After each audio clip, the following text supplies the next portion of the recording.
Hello everyone, আমি Mehedi Hasan Tripoli ওয়ারিয়ার্সে আপনাদের স্বাগত। আজকে আমরা এই ভিডিওটিতে আলোচনা করব এক্সেলে সাম ফাংশনটি কিভাবে ব্যবহার করতে হয়।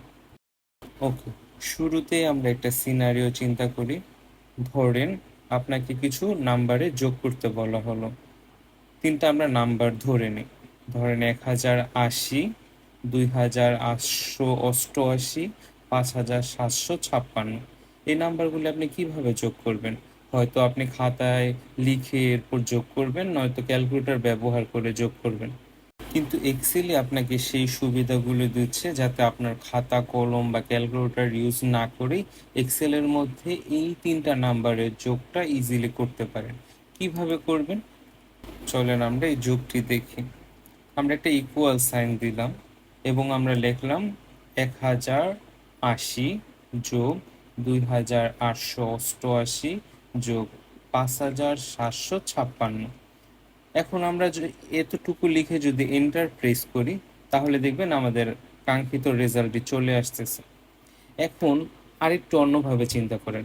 আপনাকে এই তিনটি নাম্বার না দিয়ে যদি 100টা নাম্বার বা 500টা নাম্বার বা 1000টা নাম্বার দেওয়া হয়, তখন কি আপনি প্রতিটি নাম্বার এরকম ধরে ধরে ধরে ধরে কি যোগ করবেন? অবশ্যই না। ধরেন আমরা একটু আগের যে যোগটা দেখলাম সেখানে আমরা ফার্স্টে একটা ইকুয়াল সাইন ব্যবহার করেছি। আচ্ছা, ইকুয়াল সাইনটা কেন ব্যবহার করেছি এই ব্যাপারটা আমরা প্রথমে লক্ষ্য করি।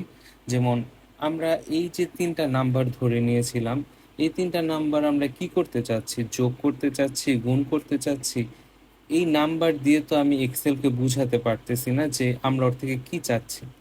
যখন আমরা ইকুয়াল সাইনটা দিব, ও বুঝতে পারে আমরা কোন একটা অপারেশন করতে চাচ্ছি। এরপর যখন আমরা নাম্বারগুলি দিলাম, তখন ও বুঝলো এই নাম্বারগুলি নিয়ে কোনো একটা অপারেশন করতে হবে। যখন আমরা মাঝে যোগ চিহ্নটা দিলাম, তখন ও বুঝতেছে এই নাম্বারগুলি দিয়েই ওর একটা যোগের অপারেশন করতে হবে। চলেন এখন আমরা দেখি এক্সেলের মধ্যে অনেকগুলি নাম্বার থাকলে সেই নাম্বারগুলিকে আমরা কিভাবে যোগ করব। সো আমি আরো কিছু নাম্বার বাড়িয়ে নিচ্ছি।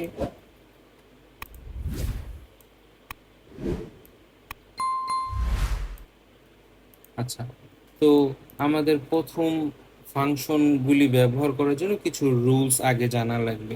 একটা ফাংশন শুরু করার জন্য আগে আমাদের একটা ইকুয়াল সাইন দিতে হয়। ইকুয়াল সাইনটা দিয়ে বোঝাচ্ছে, যেটা আমি একটু আগেও আলোচনা করলাম, যে ওর মধ্যে কোনো একটা অপারেশন আমরা করতে যাচ্ছি। তো আমরা তো এখানে একটা ফাংশন ইউজ করব, ওরকম একটা একটা করে যোগ করব না। তো আমরা যেহেতু সাম ফাংশন ইউজ করব, সেই সাম ফাংশনকে এসইউএম দ্বারা কল করলাম। ফাংশন যখন আমরা ফাংশনটার নাম যখন আমাদের লেখা শেষ হবে, এরপরের কাজটা হচ্ছে আমাদের একটা ফার্স্ট ব্র্যাকেট দেওয়া। এখন এই যে যে আমরা ব্র্যাকেটটা দিলাম, এরপর আমরা কি করব? এরপর আমরা আমাদের যে ডেটাগুলি আছে সেই ডেটাগুলি এই ব্র্যাকেটটার মধ্যে নিয়ে আসবো, যে আমরা তো এই ডেটাগুলিকে যোগ করতে চাচ্ছি। ধরেন আমি এই ডেটাটা যোগ করতে চাচ্ছি, এই ডেটা যোগ করলাম, এরকম সবগুলি আমি নিয়ে আসলাম। তো আমাদের এটা লাস্ট ডেটাটা ছিল। তো আমরা এখন ব্র্যাকেট আমরা শুরু করেছি, ব্র্যাকেটটা তো শেষ করা লাগবে। ব্র্যাকেটটা ক্লোজ করলাম, ব্র্যাকেটটা ক্লোজ করে এন্টার দিলাম। তো আমরা আমাদের রেজাল্টটা পেয়ে গেলাম। এখন আমি যে প্রত্যেকটা ঘর ধরে ধরে সিলেক্ট করলাম, আসলে কি আমাদের এই সিলেক্টটা এভাবে সিলেক্ট করার কোনো প্রয়োজন ছিল? ছিল না, কারণ এক্সেল আমাদের পুরো জিনিসটা অনেক সহজ করে দিয়েছে, যে প্রত্যেকটা ঘর ধরে ধরে আমাদের সিলেক্ট করা লাগবে না। আমরা শুরু করতে চাচ্ছি যেই জায়গাটা থেকে, সেখানে আমাদের কার্সারটা নিয়ে আমরা যদি রাইট বাটন ক্লিক করে ধরে নিয়ে ড্র্যাগ করি আমাদের কাঙ্ক্ষিত ঘর পর্যন্ত, যে আমরা এই ঘরটা পর্যন্ত আমাদের ডেটাটাকে যোগ করতে চাই, তাহলে আপনারা খেয়াল করবেন যে আমাদের এই যে যে E6 ছিল, এই যে যে এই ঘরটা যেখানে 10,080 দিয়ে শুরু হয়েছিল, এবং আমাদের যে EL13-এর যে লাস্ট যে সংখ্যাটা ছিল, এই দুইটা ঘর সিলেক্ট হয়েছে, এই যে E6 আর E13। মাঝে দেখেন একটা সেমিক্লোন দেওয়া।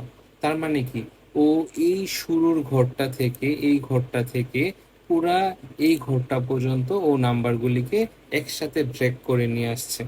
আচ্ছা, তো আমরা আবার সেই জিনিসটা দেখি, এই যে নিয়ে আসলাম E6 থেকে E13, তাহলে এটার মধ্যে কি হইতেছে? এই যে যে প্রত্যেকটা ঘরের যে ভ্যালুগুলি দেওয়া, এগুলি ইন্টারনালি ওর ভিতরে চলে যাচ্ছে, যে এই ঘর থেকে এই ঘর পর্যন্ত ও ডেটাগুলি নিবে এবং এর মধ্যে সামটা করবে। তো প্রত্যেকটা মান যোগ হয়ে এখন এই ফার্স্ট ব্র্যাকেটের ভিতরে চলে আসলো। এখন যদি আমরা এন্টার দিই, আমাদের কাঙ্ক্ষিত রেজাল্টটা পেয়ে যাব।